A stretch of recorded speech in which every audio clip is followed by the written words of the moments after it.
শ্রীবাসাদি গৌরভক্ত বৃন্দ। হরে কৃষ্ণ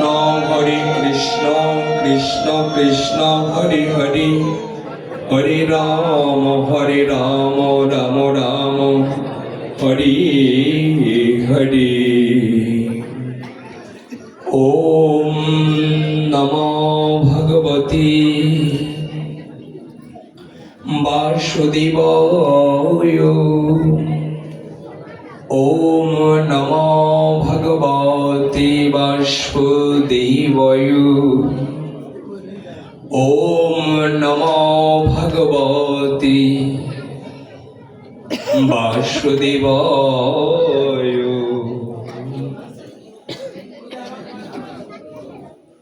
কলিযুগ পাবন অবতার, সারি শিরোমণি শ্রীকৃষ্ণ চৈতন্য মহাপ্রভু,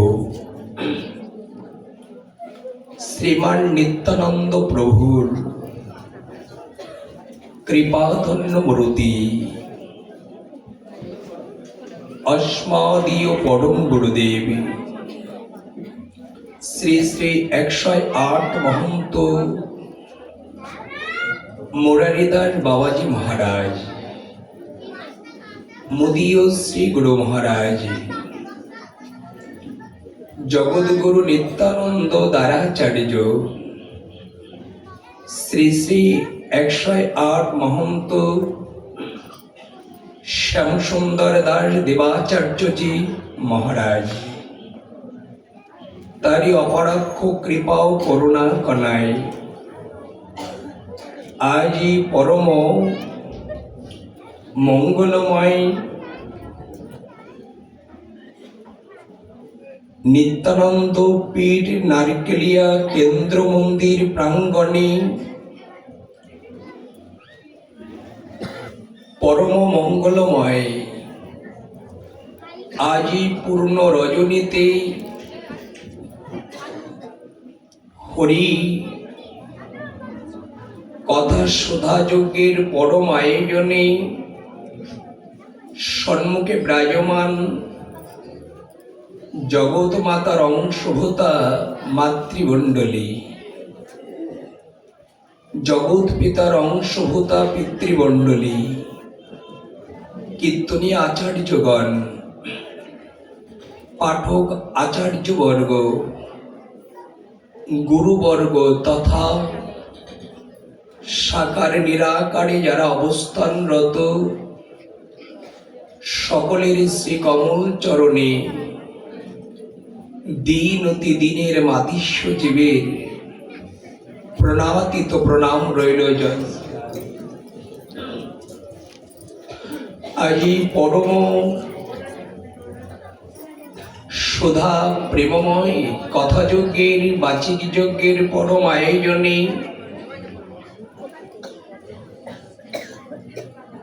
হরিনাম সংকীর্তনের পূর্বে অধিবাস সুগন্ধ দিয়ে অধিবাসের শুভ লগ্নে আজি পরম প্রেম বাণী অনুভূতির অনুরাগের এই অনুভাবের জায়গায় দাঁড়িয়ে অমল পুরাণ ভাগবত ষষ্ঠ স্কন্ধে প্রথম অধ্যায়ের 40 নম্বর শ্লোকটিতে বর্ণনা করেছেন, বলেছেন বেদ প্রণয়িত ধর্ম অধর্ম স্থিত দ্বীপয়ে। ব্যাস ভগবান জানিয়েছেন বেদ প্রণয়িত তাহা ধর্ম বলা হয়, আর বেদ নিষিদ্ধ যে কর্ম করা হয় তাকে অধর্ম বলা হয়। উত্তর দিয়েছেন শাস্ত্রযুক্ত যে কর্ম তাকে বলা হয় ধর্ম, আর শাস্ত্র বিযুক্ত যে কর্ম তাকে অধর্ম বলা হয়। ভাগবতে জানিয়েছেন। এই ভাগবতের পরম তত্ত্বটি নিগুড় প্রেম আস্বাদন করে দিয়েছেন আমাদের। পরম একটি উদাহরণে যদি আস্বাদন করতে পারি, সেটি হলো সেই তত্ত্ব নির্ঝরণী অনুভব হলো। আমরা মৃত্তিকা দেখেছি তো, একটু উত্তর দেবেন। মৃত্তিকা দেখেছি তো? মৃত্তিকা শব্দ তো মাটি। মাটি কি আকাশে যেতে পারে? মাটি কি আকাশে যেতে পারে? প্রেগ বা লোহা গলিত বস্তু জলে কি ভাসতে পারে? একটু দ্রুত বাবা।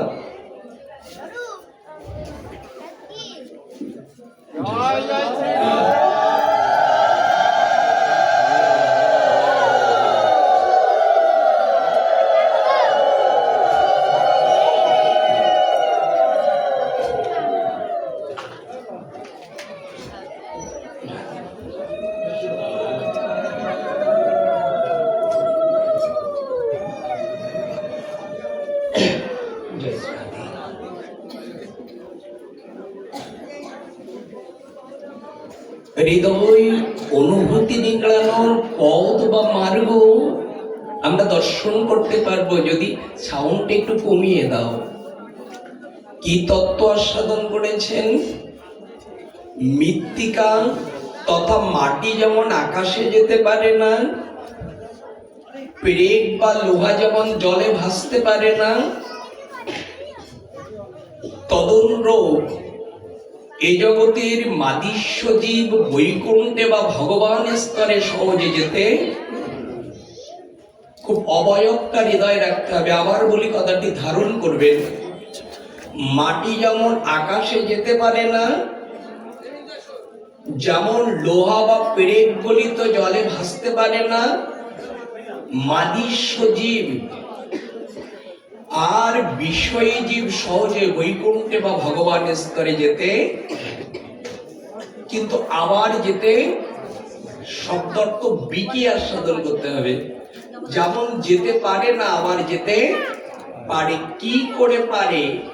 আজ তিল তিল করে, বিন্দু বিন্দু করে আজ যে অনুষ্ঠানের বড় আয়োজন করেছেন নারকেলবাড়িয়া কেন্দ্র মন্দিরের কমিটি বৃন্দ একটাই জন্য, সেটা হলো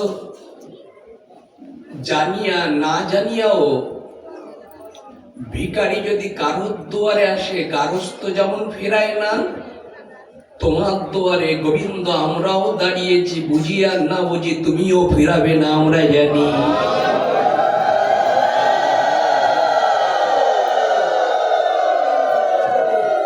আমরা আস্তে একবার উত্তর দিয়েছি, আমাদেরও ফেরাবে না। এই তিনটে আস্বাদনের ভিতরে আমরা ছোট্ট ছোট্ট করে স্মরণ করব। বলেছে মাটি আকাশে যেতে, কারা কথা বলছে অনুরোধ করবো, আমার একটু কৃপা করুন, কথা যেন আন কথা না বলি। মাত্র 1 ঘন্টা সময়, একটু ধ্যানে শ্রবণ করব। উত্তর দিয়েছে পরম দীঘলিত অনুভব অনুনয়ের যে পরশের সেই তাত্ত্বিক প্রেমময় রস, সেটি হলো মৃত্তিকা মা মাটি যেতে পারে না, এটা সত্য, কিন্তু আবার যেতে পারে। কি করে? সেটি হলো মাটি আকাশে যেতে পারে না, কিন্তু মাটি ঢেলা হয়ে গেলে বৃন্দাবনে কৃষ্ণচন্দ্র নবলক্ষ ধেনু লয়ে কোথায় যেতেন? একটু বলুন না, কোথায় যেতেন? গোষ্ঠে। গোষ্ঠে যখন যেতেন, নবলক্ষ ধেনির কয়টা পদ ছিল? একটা গাভীর নিত্যে 4টে, তাহলে 4 নং 36। এই 36 লক্ষ পদ যদি যে মাটির মধ্যে যেত, ওই মাটি কি হতো? কি বলেছেন আগে? মাটি কখনো আকাশে যেতে পারে না, আবার যেতে পারে। কি করে? এই 36টা পদ যদি কোনো মাটির পথ দিয়ে, ঢেলার পথ দিয়ে হেঁটে যায়, তখন আর মাটি থাকে না, হয়ে যায় কি? ধুলো। এই ধুলোর পথ দিয়ে কখনো যদি গোবিন্দ সখাদের নিয়ে হেঁটে যায় ধুলো কি হয়? কি হয়? ধূসর হয়। আচ্ছা, ধূসরের উপর দিয়ে যদি পবন যায় কি হয়? যদি পবন যায় তাহলে কি হয়? এর আগে কি বলেছেন? আকাশে কখনো মাটি যেতে পারে না, এবার যাই তো। 36 লক্ষ পদ যদি হেঁটে যায়, তার পথে গোবিন্দ আর কৃষ্ণ যদি যায়, সেই সঙ্গে যদি পবন কৃপা করে পদার্পণ করে, ওই মাটিকে কৃপা করে আকাশে তুলতেও পারে গোবিন্দের পরম কৃপায় অনুভব হলে।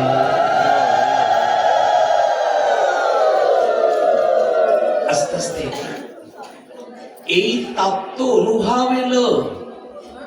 যদি কখনো কোনো ব্যক্তি সে যেতে পারে না, মাটি যদি পায়ে পিষ্টে মারিত না হতো, কখনো আকাশে যেতে পারত? আমরাও যদি কৃপা করে এই তত্ত্বটা খুব হৃদয় স্মরণ করে, তৃণ হইতে নিচু হইয়া সদা লইবে নাম, নিরভিমানী হইয়া অন্য দেবে মান। শ্রী চৈতন্য চরিতামৃত। আবার কথাটা শুন, কিভাবে আকাশে যাচ্ছে। বলেছেন তৃণ হইতে নিচু হইয়া সদা লইবে নাম। কি হইয়া? তৃণ হইতে, মাটি যেমন গাভী বা গোবিন্দের চরণে গিয়ে ধুলিত ধূসর হয়ে পবন দেবের সঙ্গে সম্মিশ্রণ হয়ে আকাশে প্রবেশ করলো, মানুষ যদি অহংকার হিংসা পরিত্যাগ করে দিয়ে সাধুগুরুর চরণে গোবিন্দের নামের চরণে যদি পড়তে পারে, ওই মানুষ একদিন না একদিন গোবিন্দের অনুভূতির স্তরে যেতে পারে।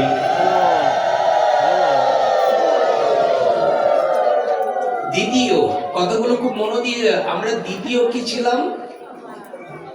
পেরেক বা লোহা গলিত বস্তু কখনো জলে ভাসতে পারে?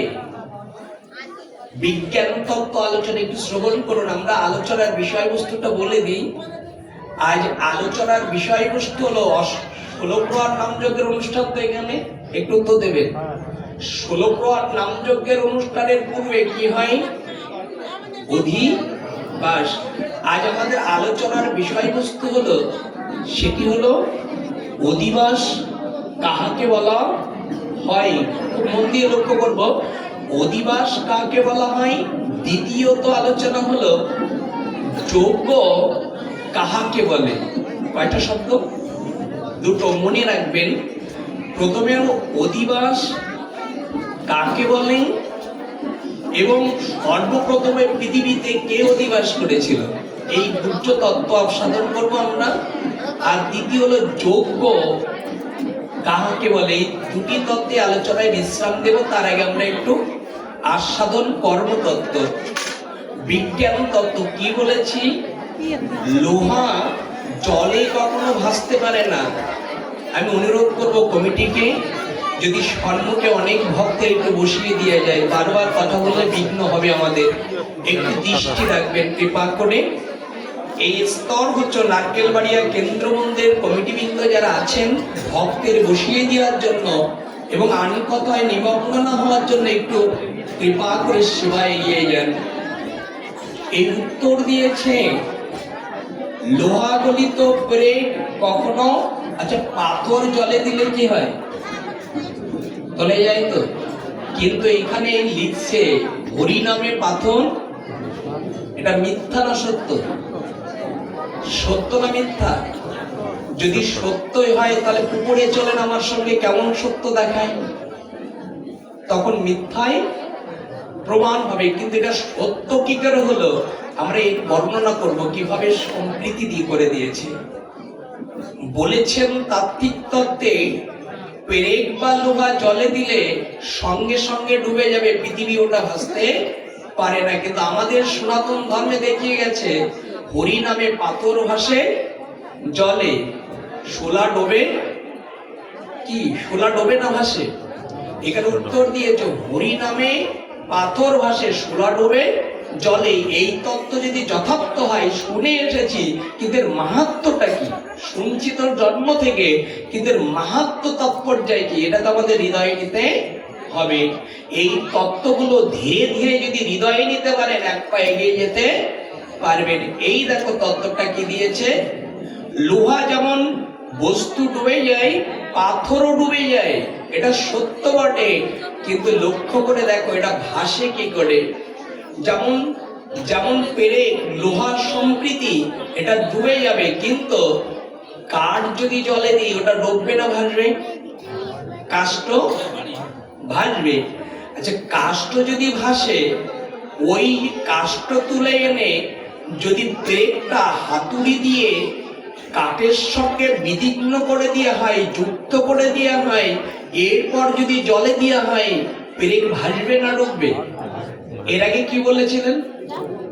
আর এরপরে প্রমাণ হলো কি, কিসের জন্য ভাসছে? যদি কাঠের সঙ্গে, খুব মন দিয়ে শ্রবণ করবেন, পেরেকটা জলে দিলে ডুবে যাবে, কিন্তু কাঠের সঙ্গে মিশ্রিত বা যুক্ত করে দিলে ওটা ভেসে যাবে। তাহলে এই তত্ত্ব আস্বাদন করালো, পেরেক ডুবে যেতে পারে, কিন্তু কারোর শুদ্ধ প্রেমময় যদি যুক্ত পরশ পায়, ওই পেরেক কখনো। কি তত্ত্ব দিয়েছে শাস্ত্রে, উত্তর দিয়েছে, এই তাত্ত্বিক তত্ত্বে উত্তর দিয়েছে, এই পেরেক যদি এইভাবে ভেসে যেতে পারে, তুমি পাপ করতে পারো, মহাপাপ করতে পারো। যদি সাধু গুরু যারা গোবিন্দের নামে চোখের জলে ভেসে যায়, কাঠ যেমন জলে ভেসে যায়, আর কোন সাধু কোন মহাত্মা যদি চোখের জলে, ভক্তির জলে, প্রেমের জলে যদি ভেসে যায়, তার যদি চরণ জড়িয়ে ধরে যুক্ত হতে পারো, তাহলেও তুমি একদিন গোবিন্দের পরম স্তরে যেতে পারো।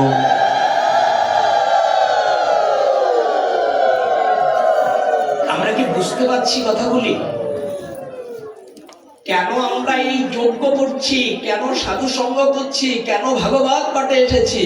আমি সংসার করতে করতে মিথ্যা বলতে পারি, লোক ঠকাতে পারি, লোহার মতো ভারী হয়ে গেছি, উঠতে পারি না, যেতে পারি না, কিন্তু যদি নাম যেতে পারো, গোবিন্দ যে ভক্ত গড়েছে, না চাই মান, না চাই অভিমান, না চাই অর্থ, না চাই জগতের সম্পদ, গোবিন্দের সেবক হয়ে নয়ন জলে ভেসে যায়। গোবিন্দ তুমি ছাড়া জগতে আর কিছু চাই না, গোবিন্দ তোমার চরণে আশ্রয়। হয়েছিল কখন যেন একটু লক্ষ্য করুন। প্রদীপ বলে যাচ্ছ, প্রমাণ দিতে পারবে? প্রমাণ নাও। জগাই মাদাই হেন পাপ করিনি জগতে, নিতাইয়ের চরণে যেদিন বলেছিলে, আমরা বুঝিনি নামের কি শক্তি মহিমা। আমি এসেছি নামের কান্ডারি হয়ে, নিতাই বলেছিল সেই দিন, ওরে জগাই ওরে মাদাই, জন্ম জন্মান্তরের যত পাপ আছে তুই আমাকে দে, কিন্তু একবার বাহু তুলে হরি বল, আমি সব পাপ কৃপা করে আমি দেব, যদি একবার হরি বলতে পারে।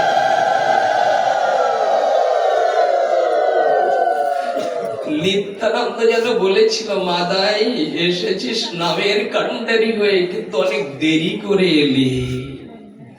এসেছিস নামে প্রেমে, কিন্তু দেরি করে এলি। আর একজন বলেছিল, নামে কি হয় শ্রবণ করুন, সঙ্গে কি হয়, সাধু প্রেমময় সঙ্গে কি হয়, লক্ষ হীরা বাইজি দেহ বিকি কিনি, দেহ পতিতা তিনি মাত্র 3 দিন হরি নামে শুদ্ধ চরণাশ্রয় করে সকল পাপ দূরীভূত হয়ে কৃপা করে গৌরের অনুভবে, গোবিন্দের নামে প্রেমের অনুভব করে তিনি উদ্ধার হলেন।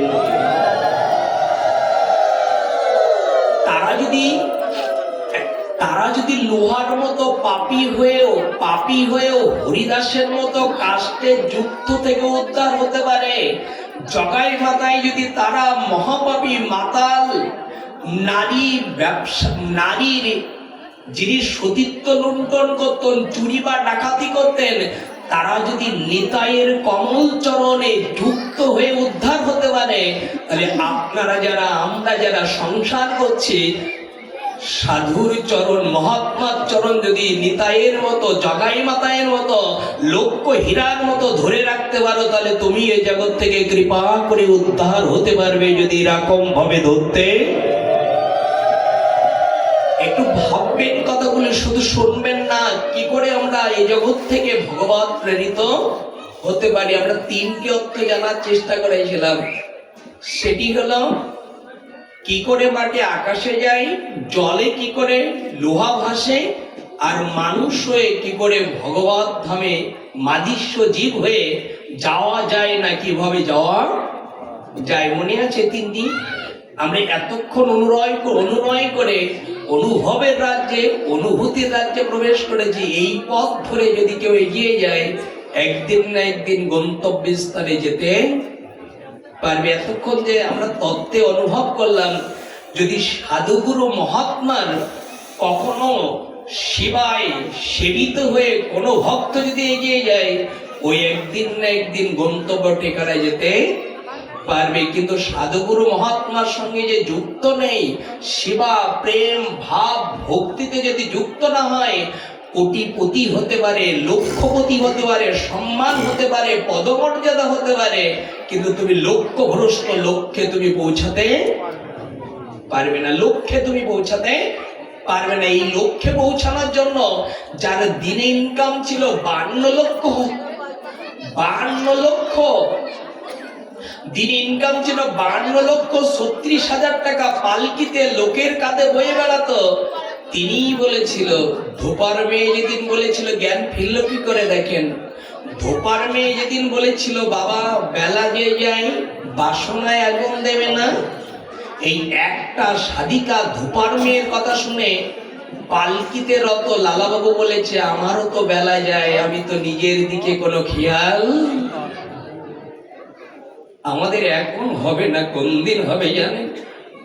এই কথা শুনেও ভিতরে যাদের আঘাত করে না, হৃদয়ে চোখে জল আসে না, যেদিন হবে সেদিন আর সময় থাকবে না। হরিবলা পাখি চলে গেলে ওই পাখির যেমন কোনো মূল্য থাকে না, এই দেহের ভিতরে প্রাণ চলে গেলে আর চোখ কাঁদবে না।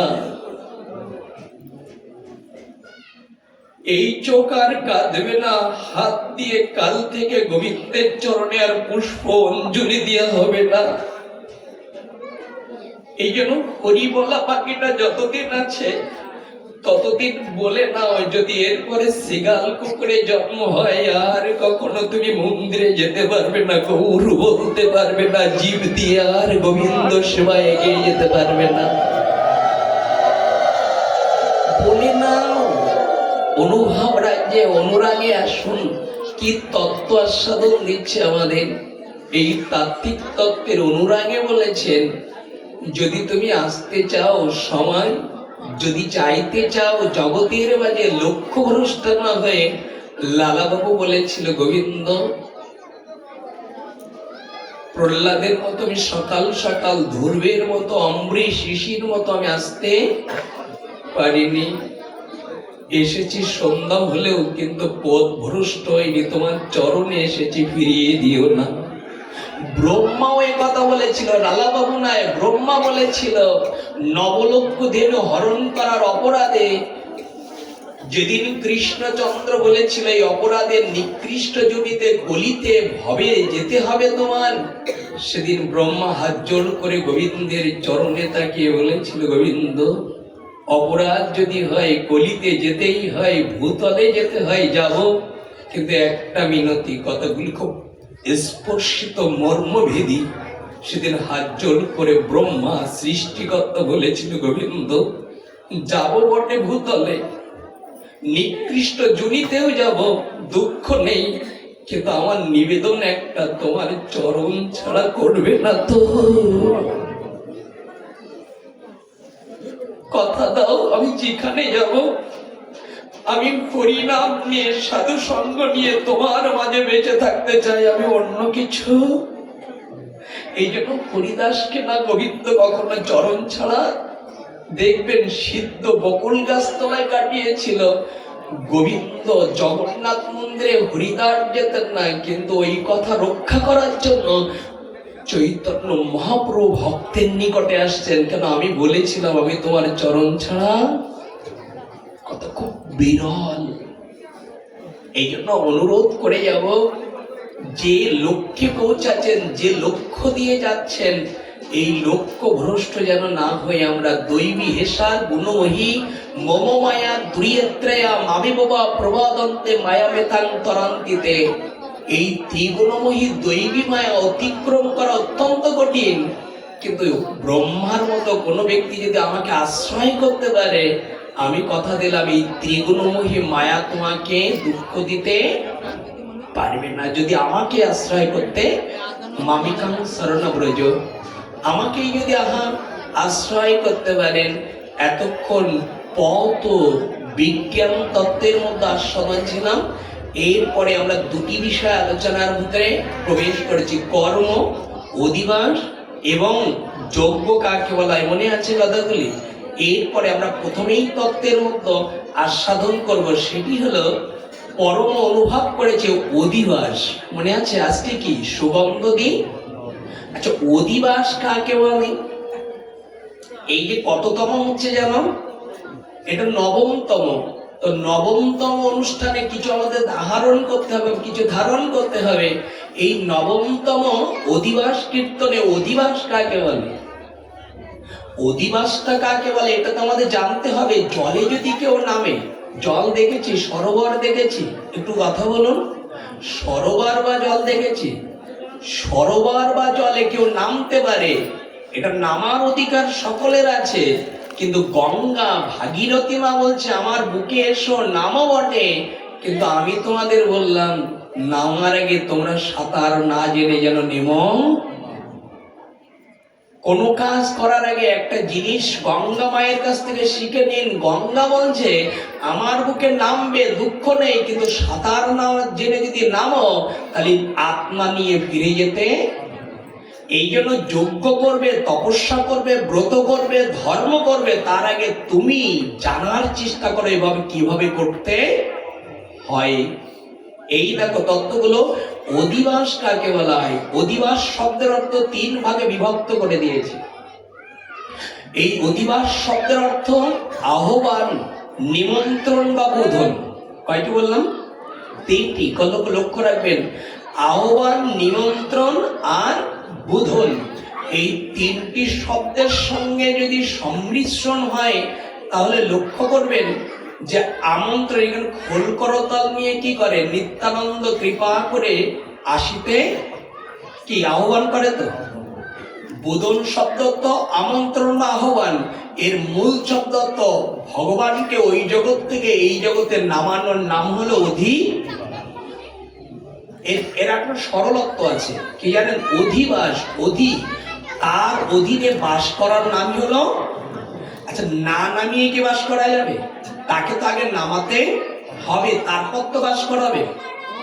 খুব আঘাততম কথা বলতে চলেছি, আঘাত নেবেন না কমিটি বৃন্দ, একটু হৃদয়ে নেবেন।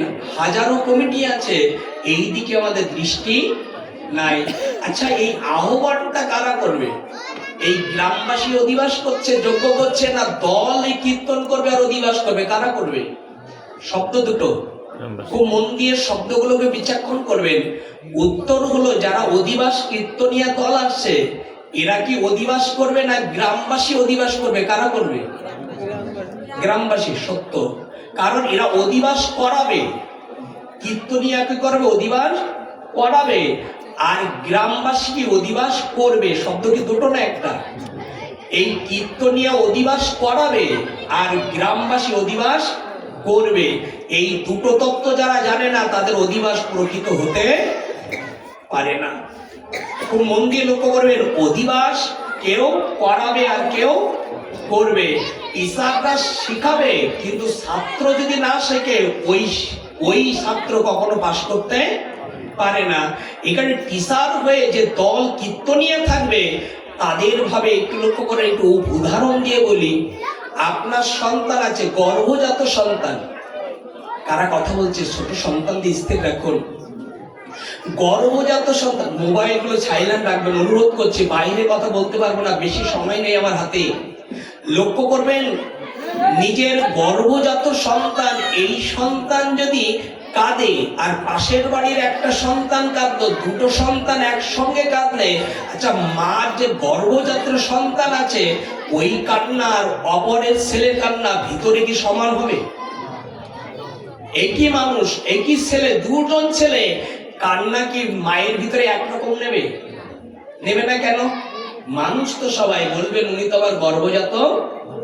যদি এটাই হয় তাহলে এখানে যারা দল এসেছে ওরাই যদি ভগবানকে নামায় তাহলে ওনারা ক্ষমা করবেন, কথাগুলো আঘাত দিয়ে বলছি, ওনারা এসেছে দায় সারতে বা আপনার ডেকেছেন স্তর করতে, কিন্তু ওনাদের সঙ্গে যদি প্রেম দিয়ে ভক্তি দিয়ে গোবিন্দকে আপনার ছেলের মতো ডাকেন তাহলে গোবিন্দ ওই জগৎ থেকে নামতে বাধ্য। যদি তুমি তোমার ছেলের মতো দোকানে ডাকতে, আমরা তাদের নিয়ে আসছি কিসের জন্য? একবার আমরা তাদের কীর্তনিয়া নিয়ে আসছি কিসের জন্য? আমরা সেই তত্ত্ব জানি না, তারা জানে। এই জন্য তাদের কাছে শিখে আবার প্রেম ভরা ভাবে গাইব, কিন্তু কীর্তনের সময় কোনো ভক্ত এখানে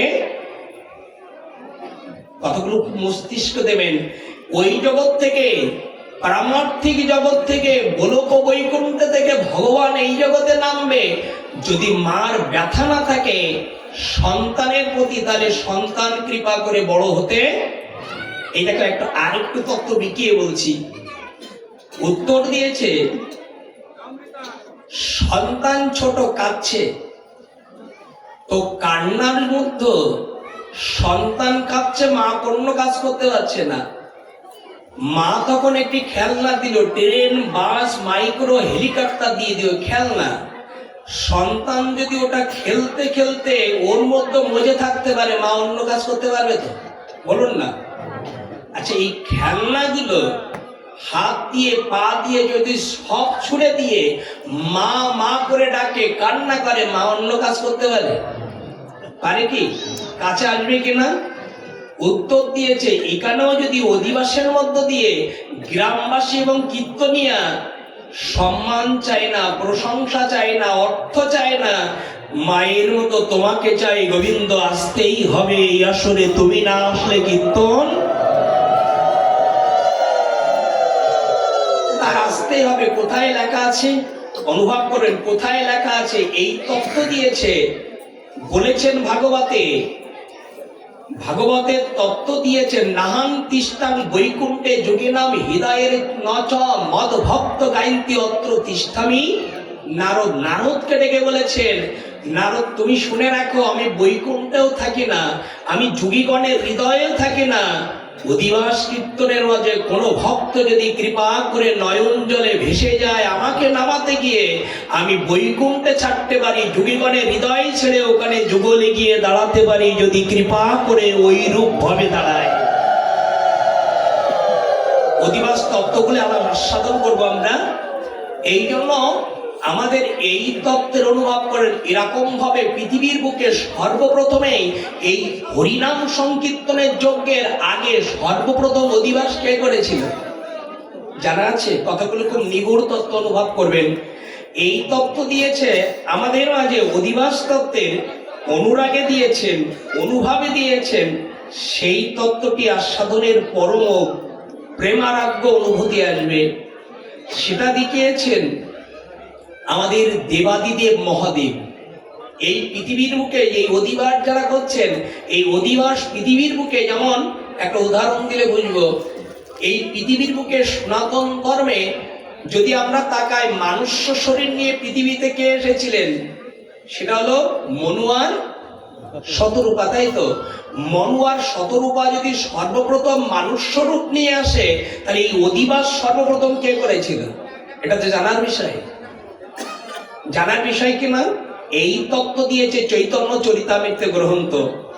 এই পরম স্তরে দাঁড়িয়ে পঞ্চানন, আজকে কিন্তু আজ বা কাল দুদিন কিন্তু এই পঞ্চাননের, আজকে কিন্তু শিবরাত দুদিন চলবে, বৈষ্ণবী এবং শাক্ত মতের স্তর। আমি ওই আলোচনায় যাব না, তবুও শিবতত্ত্ব আলোচনা আসবে এর মধ্যে।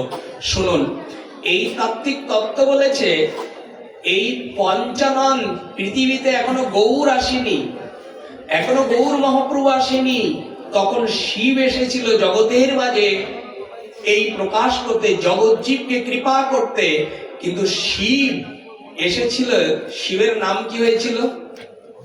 বলুন না, শিব এ জগতে আছে, গৌর মহাপুরুষ সঙ্গ নিয়েছে কি নিয়ে? অদ্বৈত। অদ্বৈত আচার্য হয়ে এলেন নবদ্বীপের নিম্ব বৃক্ষের নিচে। উনি এসে দেখলেন জগতের জীবকে আমার দ্বারা উদ্ধার করা সম্ভব। দেখেন, জগতের জন্য দেবাদিদেব শিবের যারা নিন্দা করেন, অনুভব করতে পারেন না, এই তত্ত্বগুলো নিয়ে যান পৃথিবীতে।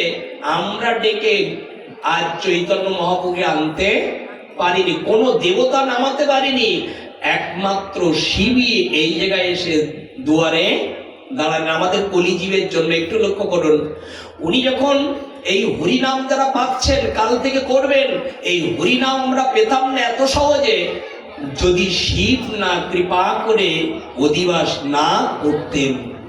কত মন দিয়ে লক্ষ্য করবেন, শিব যদি অধিবাস না করতেন তাহলে এত তাড়াতাড়ি আমরা চৈতন্য মহাপ্রভু হরিনামটা পেতাম। এই দেখো তত্ত্বটা কি দিয়েছে, এই তথ্যটা দিয়েছে এই নবদ্বীপে। তখন এই ত্রিবেণীর বাবলাতলা এসে চিন্তা করলেন, চতুর্দিকে পরিদর্শন করে শিব অদ্বৈত মহাপ্রভুচার্য কৃপা করে চিন্তা করলেন আমার দ্বারা সম্ভব নাই। তখন কি করে ভগবানকে নামানো যায়? এই অধিবাস শব্দ তো কি আহ্বান বা নিমন্ত্রণ, মনে আছে তত্ত্ব বলেছিলাম, মনে রাখবেন। তখন কি করলেন, গোবিন্দকে, স্বয়ং নিখিল ব্রহ্মাণ্ডের মালিক যিনি, সেই গোবিন্দকে নামাতে হবে। তা নামাতে হলে তো কিছু প্রয়োজন, এমনি এমনি নামবে? লক্ষ্য করে নামবে কি? তাহলে গোবিন্দকে, চৈতন্য মহাপ্রভুকে আনতে হলে কি হবে? উনি একটি গ্রন্থে তখন দেখলেন, পুরাণের গ্রন্থ, নাম ভুলে যাচ্ছি, লক্ষ্য করবেন। এই গৌতমীয় তন্ত্রে নারদ বচনে হরিভক্তি বিলাসের এই তত্ত্ব দিয়েছেন। 11 বিলাসে 110 নম্বর শ্লোকের মধ্যে এটা খুঁজে পেলেন। তত্ত্ব সময় দেবাদিদেব মহাদেব কি পেয়েছিলেন শুনবেন। বলেছেন, তুলসী দলমাত্রে জলস্ব চুলা ইক বা। উত্তর দিয়েছে এই শিব পড়ছে, লক্ষ্য করবেন, শিব পড়ছে কিভাবে নামানো যায় এর সরল ব্যাখ্যা দিয়েছেন।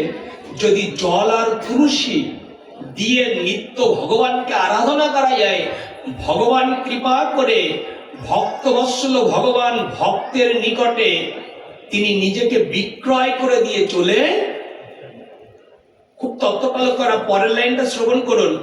বলেছেন, এক গণ্ডুর চলা তুলসী পত্র যদি কেউ নিত্য গোবিন্দকে নিবেদন করে, গোবিন্দ যদি আত্ম বিক্রয় করতে হয় তবুও সেই ভক্তের কৃপা করেন। এই শ্লোকটা পড়ে চিন্তা করলেন তো এইভাবে গোবিন্দকে নামানো যায়। তখন কি করেছেন জানেন? খুব আনন্দ পাবেন কথাগুলো শুনলে। তৃতীয় পরিচ্ছদে 83 নম্বর শ্লোকে পয়ারে উত্তর দিয়েছেন, কৃষ্ণকে জল ও তুলসী দেয় যেই জন, তারি ঋণ সুদিতে কৃষ্ণ করেন চিন্তন। এই শিব এটা দর্শন করছে। তুলসী, জল ও তুলসীর সম কিছু নাই, নাই ধন, তবে আত্মা বেচিয়া ঋণের করে শোধন। উত্তর দিয়েছে, জল তুলসী দিয়ে গোবিন্দের যে সেবাদান করে, গোবিন্দ যদি ওই ঘরে কোনো ধন না পায় ঋণ শোধ করার জন্য, তবে নিজের আত্মা বেচিয়া কৃপা করে ভক্তের জলের ঋণ, শোধের ঋণ করার জন্য গোবিন্দ দাঁড়িয়ে যায়। এই অধিবাস শব্দের অর্থগুলো শুনুন। এই অধিবাস শব্দের অর্থ যতটা শুনবেন, আস্তে আস্তে অধিবাস শব্দের অর্থ যতটা শুনবেন ততটা নিজের গভীরে যাওয়ার চেষ্টা করবেন। কিন্তু আমাদের সময় নেই হাতে, কারণ এরপরে অধিবাস করবেন। আমাদের সময় আর মাত্র 18 মিনিট সময় আছে, এর মধ্যে পাঠ বিশ্রাম দিতে হবে। আমরা এখনো যোগ্য তত্ত্ব আলোচনা আছে। খারাপ লাগছে না তো? কষ্ট হচ্ছে না তো? প্রসাদ পাবেন। আমরা ছোট্ট ছোট্ট করে অনুভব করব। এই তাত্ত্বিক তত্ত্ব আস্বাদন করে দিয়েছেন এই দেবাদিদেব মহাদেব। তখন কি করলেন দেখুন, দেবাদিদেব মহাদেব জল আর তুলসী দেয় যেই, কয়টা বস্তু বললেন? জল আর তুলসী। তখন উনি এই শাস্ত্র দেখে উনি জলকে চিন্তা করলেন, কোন জল? কোন জল? গঙ্গার জলে তো মাঝে মাঝে অশুদ্ধ হয়ে যায়। কি তত্ত্ব দিয়েছেন চৈতন্য চরিতামৃতে। তো গঙ্গা জল মাঝে মাঝে অশুদ্ধ হতে পারে, কিন্তু হৃদয়ে যে গঙ্গা দিয়েছে ওটা কখনো বিশুদ্ধ অশুদ্ধ হতে পারে না। কোন জল সেটা? আচ্ছা, গঙ্গা কোথায় দিয়েছেন? খুব মন দিয়ে লক্ষ্য করবেন। চোখের জল তো আমরা বলছি, কিন্তু গঙ্গা কোথায় দিয়েছেন? ভিতরে আমাদের দেহটা কয়টা মোকাম? বাংলাদেশে যেমন 64টা জেলা আছে, কয়টা জেলা? আরো দুটো বৃদ্ধি হয়েছে পরে শুনেছি, কিন্তু 64টা যেমন জেলা হয়েছে, দেহের মতো মোকাম কয়টা? 18টা। 18 মোকামের একটা মোকামে বলেছে, এই তত্ত্বগুলো ভালো লাগে, এখানে সাধু মহাত্মা আছেন, এই মোকামগুলো জানা আছে। 18 মোকামের মতো একটা মোকামের কথা বলছে, একটু লোক, জিহ্বার নিচে বয়ে নদী কায়া গঙ্গার। তাহলে উত্তর গঙ্গাকে স্থান দিলেন কোথায়? 18 মোকামের মতো। আবার কথাগুলো শুনুন, বলেছে জিহ্বার নিচে বয়ে নদী কায়া গঙ্গার। আচ্ছা, গঙ্গার সাদৃশ্য বা স্বভাব কি? গঙ্গার স্বভাবটা হলো, গঙ্গা থেকে যত জল তুলবেন সেচবেন, গঙ্গা কি কমে যায়? কমে যায় কি? গঙ্গায় পৃথিবীর সকল বিজ্ঞান নিয়ে যদি স্যালো মেশিন খাটিয়ে দেয়, কিন্তু গঙ্গায় তাতে জল। তাহলে জিহ্বার নিচে যদি গঙ্গা বলি, সেখানে কি সেই তত্ত্ব মিল আছে? দেখেন তত্ত্বটা কি মিল করেছে ভগবান দেহ তত্ত্বের মাঝে।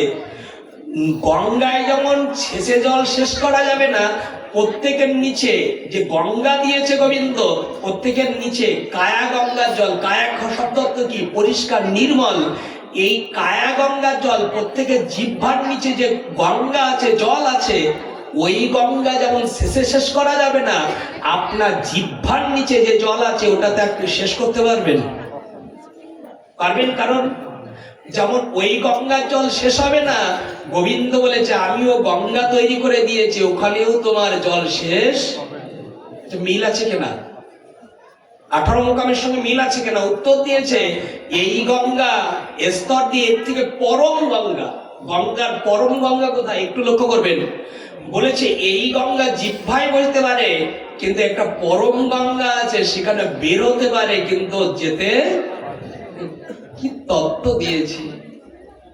এই গঙ্গা এটা বের করতে পারবে, কিন্তু ওই গঙ্গা যদি ওখানেই যেতে পারে, ওটা বেরোবে কিন্তু যাবে কেন? উত্তরটা কেমন দিয়েছে?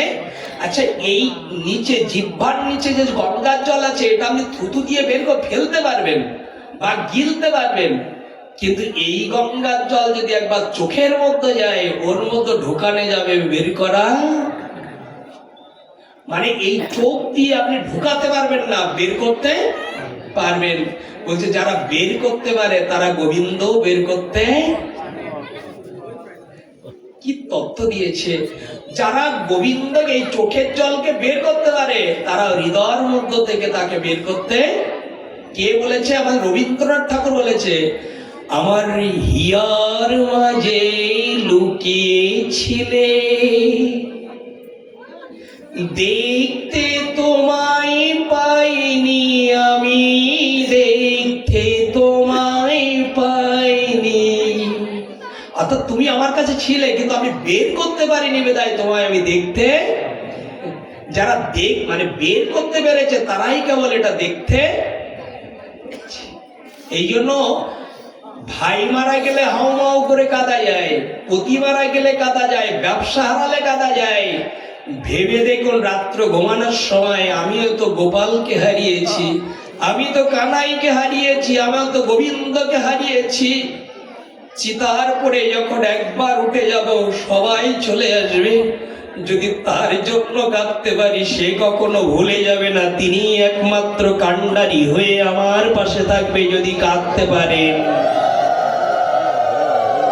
অনুভবগুলো চিত্তে নেন, অনুভবগুলো হৃদয়ে নিন। আমরা এই কথাটা ছোট করে যাব, কেননা যজ্ঞের আলোচনার ভিতরে প্রবেশ করতে হবে।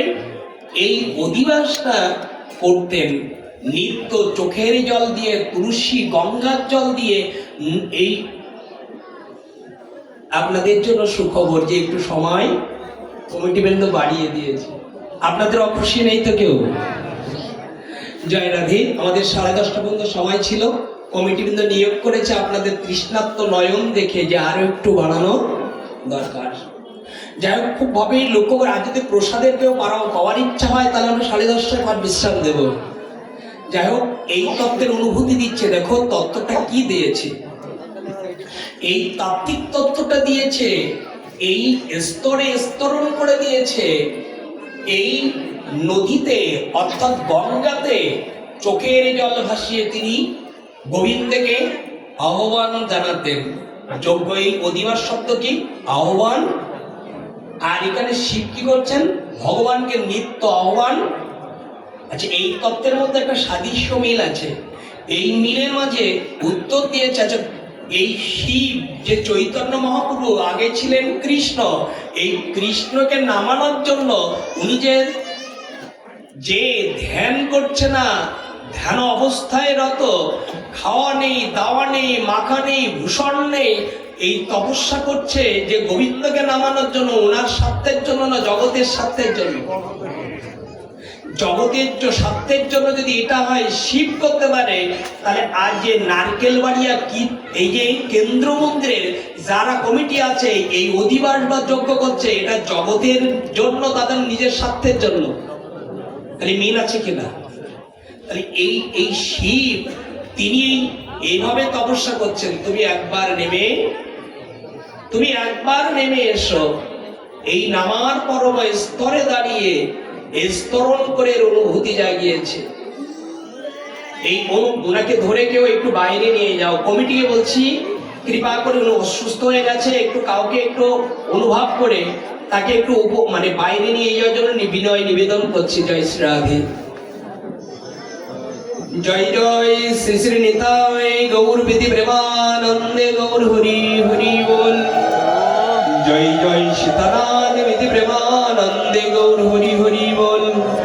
জয় জয় নিখিল ব্রহ্মাণ্ডের বিধি প্রেমানন্দে গৌর হরি হরি বল।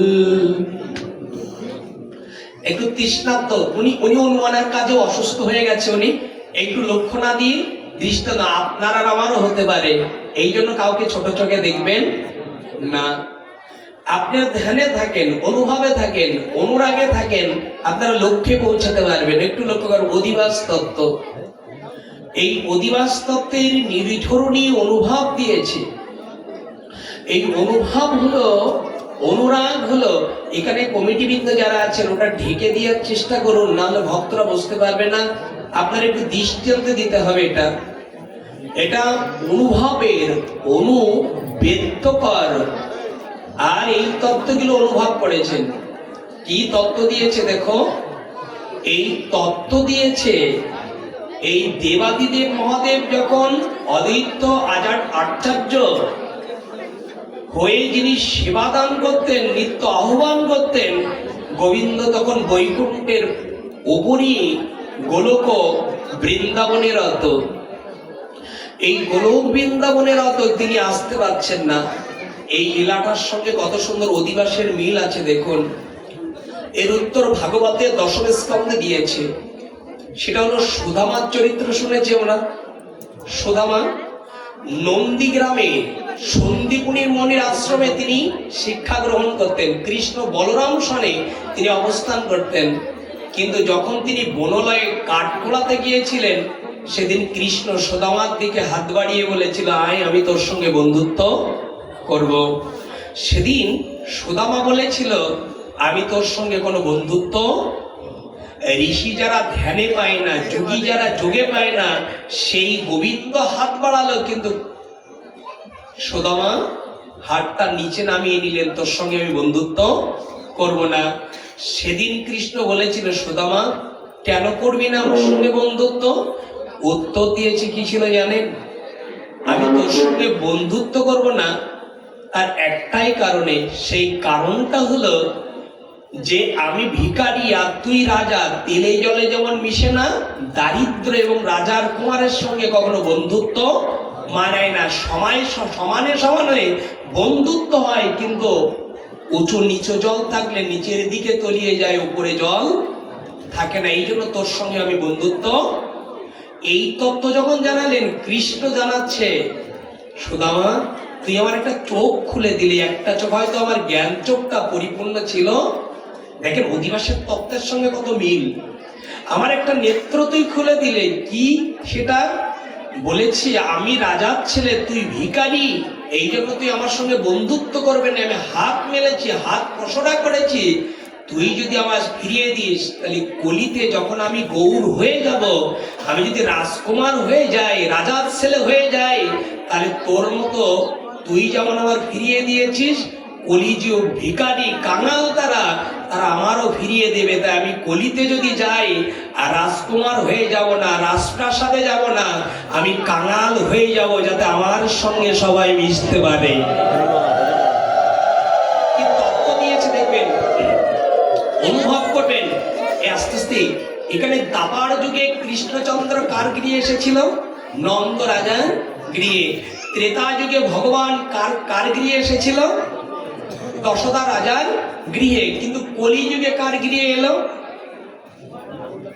শচী। আচ্ছা, শচী মাতার গৃহে এসেছিল? তাও হচ্ছে না। কারণ কি জানেন? তিনি বলেছিল সমানে সমানে যদি বন্ধুত্ব মেলে, তাহলে আমার কলিজীবের জীব হলো কাঙাল, হতদরিদ্র, পাপী, তাই আমিও কাঙাল না হলে তাদের সঙ্গে আমি মিশতে। আচ্ছা, এটা যদি গৌর ভাবতে পারে, তাহলে আপনার আমার যারা টাকা আছে, আমরা ভিখারির সঙ্গে এরকম মিশিত? গৌরকে পাবেন, একটু গৌর তথ্য জানেন, গৌর লীলা শুনবেন।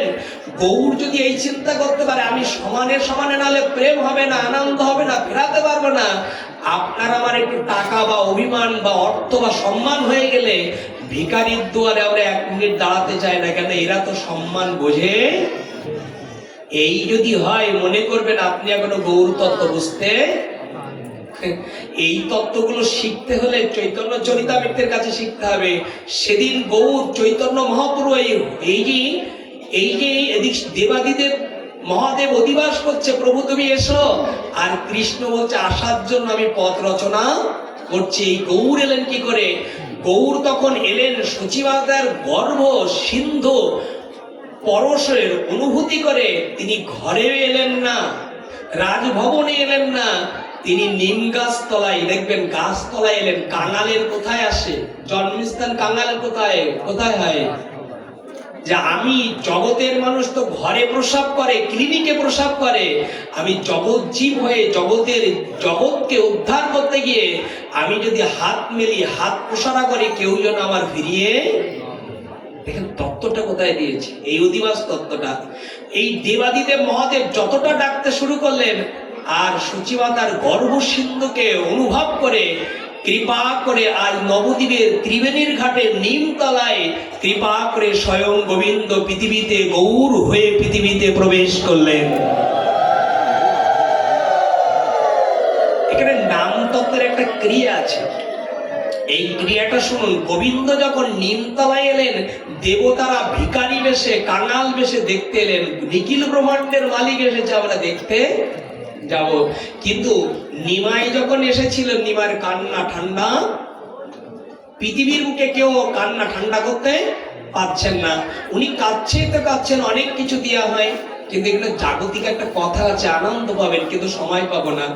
এখানে উত্তর দিয়েছেন নিমাই যখন কান্না ঠান্ডা করতে পারছেন না, অদ্বৈত মহাপ্রভু এসে বলছেন এই জগতের মাইক কোনো বস্তু দিয়ে নিমার কান্না ঠান্ডা করা যাবে না। কি দিলে? এখানে তত্ত্ব অনুভব করবেন। এই তত্ত্ব হলো, তখন অদ্বৈত মহাপ্রভু জানেন নিখিল ব্রহ্মাণ্ডের যিনি মালিক, তিনি সন্তুষ্ট হয় কিসে? তিনি সন্তুষ্ট হয় কিসে? তখন তিনি কি করলেন?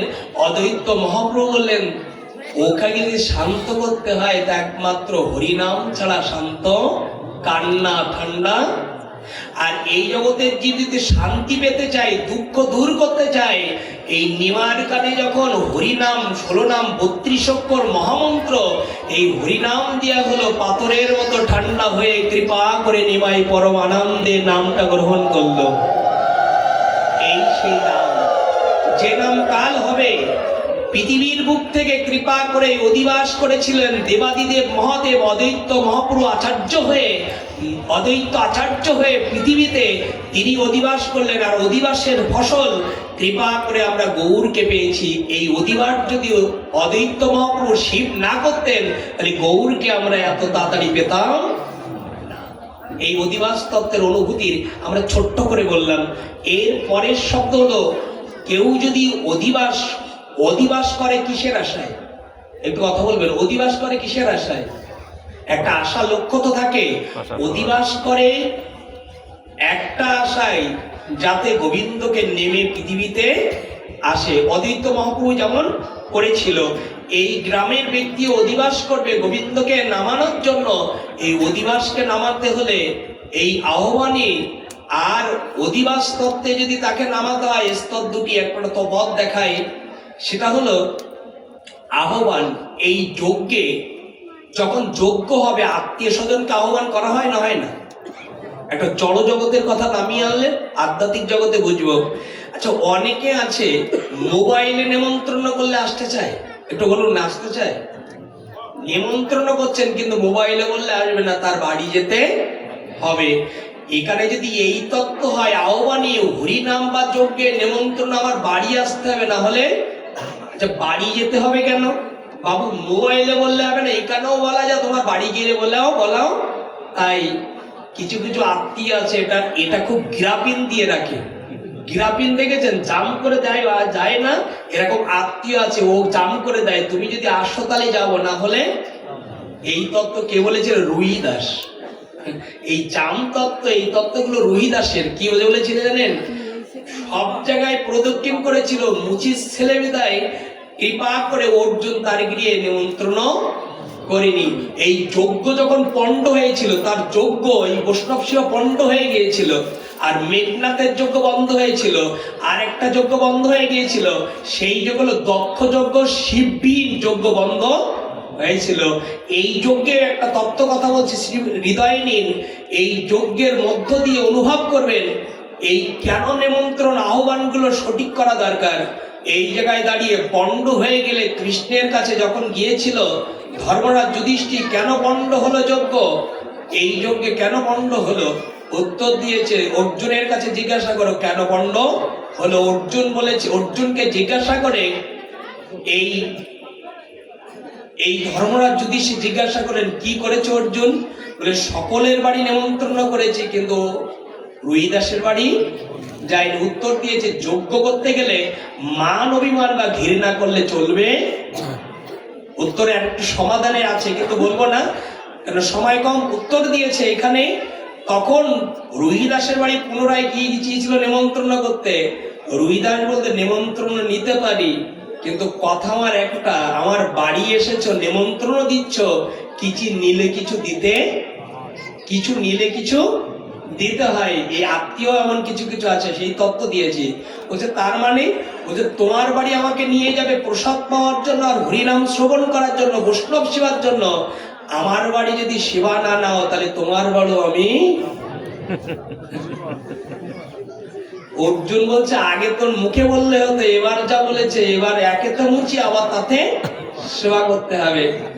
এই জায়গায় অনুভব করবেন, কিছু কিছু আত্মীয় চাই তোমার বাড়ি গিয়ে আমি সেবা পাবো। আমার বাড়ি যদি তুমি মোবাইলে বলো, তাহলে আমার বাড়ি তোমার সেবাটা আমি দিতে। আচ্ছা, মোবাইলে বললে কি কাউকে সেবা দেওয়া যায়? বলছে আমার বাড়ি যদি সেবা না দাও, তাহলে তোমার বাড়ি আমি সেবা। এই তত্ত্বগুলো অনুভব হলো।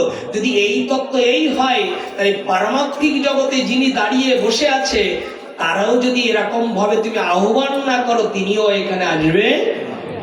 এই আহ্বান করেছিল শিব, এই জন্য তিনি নেমে নিমতলায় এসেছিল। এই তত্ত্বের অনুভূতি আমরা শেষের দিকে যাব। এই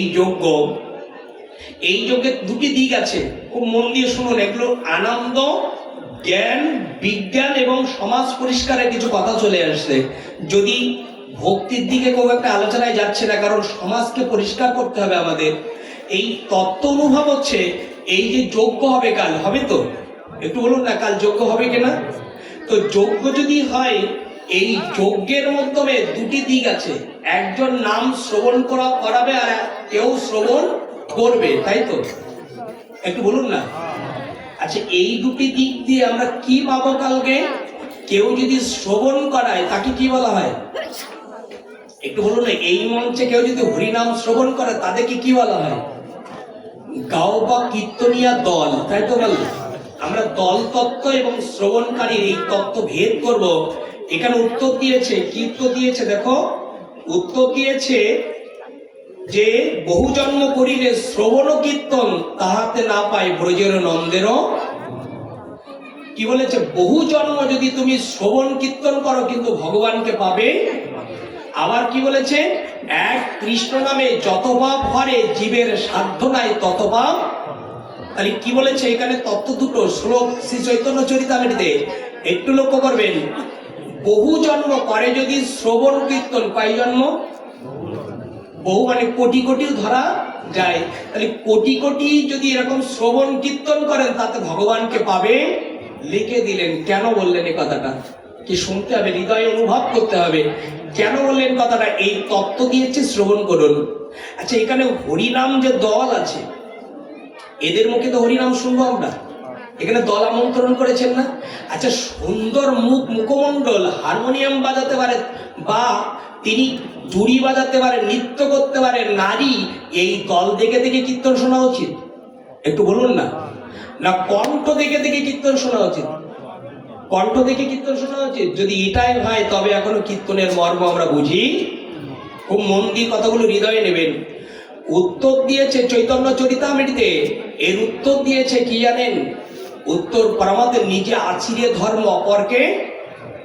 এমন কীর্তনীয় যদি থাকে তাহলে এই উত্তরটা নিয়ে নেবেন, নিজে আশ্রিয়ে ধর্ম অপরকে শেখায়। তোমার আচরণে যদি অন্য প্রেম ভক্তি ধারণ না করতে পারে তাহলে তোমার নাম প্রচার যথার্থ হচ্ছে। ভালো করে লক্ষ্য করবেন। কীর্তনীয় যারা এখানে আছেন, আপনাদের আঘাত করার কথা বলতে চলেছি, আপনারা আঘাত নেবেন না। প্রত্যেক কীর্তনীয় যদি এখানে এসে সঠিক পথে গিয়ে থাকেন আপনাদের প্রণাম, আর সঠিক পথে যদি না যেতে পারেন দয়া করে আচরণটা শাস্ত্রযুক্ত এসে যান। আমরা দেখতে চাচ্ছি শাস্ত্রযুক্ত কি তত্ত্ব দিয়েছে। আচ্ছা, এখানে যারা হরিনাম করবে, এই দল অনেক জায়গার থেকে এসেছে। এই জায়গায় অনুভব করেন হরিনাম সব জায়গায় করা যায়, সূচি অসুচি পবিত্র অপবিত্র সব জায়গায় হরিনাম করা যায়, কিন্তু এই হরিনাম যখন জপ করব তখন সব জায়গায় করা যাবে তো? একটু কথা বললে আনন্দ পাবে। যাবে? তখন পবিত্র হতে হবে কিনা, সূচি হতে হবে কিনা, আচমন করা লাগবে কিনা? তাহলে তাই যদি হয় তাহলে এখানে যারা হরিনাম করবে যে দলগুলো, সেই দলের যাদের মুখে আমি নাম শ্রবণ করে উদ্ধার হব, সেই দলগুলোকে আচমন করা বিশেষ প্রয়োজন কিনা? বলুন না, প্রয়োজন কিনা? যারা হরিনাম করবে, করতাল বাজাবে, কীর্তন করবে, মৃদঙ্গ বাজাবে, পবিত্র যদি হতে হয়, স্নান করলে পূর্ণ পবিত্র হয়। আপনি ব্রত করেন, তপস্যা করুন, যজ্ঞ করুন, তার আগে যদি আপনার আচমন না ঠিক থাকে তাহলে আপনি এই ব্রতকে সফল হতে, এটা শাস্ত্রযুক্ত না বিযুক্ত? শাস্ত্রযুক্ত। এটাই যদি হয়, ক্ষমা করবেন, আমি কিন্তু বারবার বলছি আপনাদের আঘাত করার কথা চলে আসছে। তাহলে যে কটা দল নিয়ে আসছি তাদের দিকে তাকিয়ে দেখবেন, যারা করেন তাদের প্রণাম। যে কটা দল নিয়ে আসবেন তাদের দিক তাকিয়ে দেখবেন, যে ঘরে তাদের থাকতে দেবেন, বসতে দেবেন। অনেকে আমাদের কানে বলে, প্রদীপ তাদের বিড়ের বাচ্চাগুলো দেখলে ওই ঘরের পরিবেশ পরিশুটা করলে যাওয়া।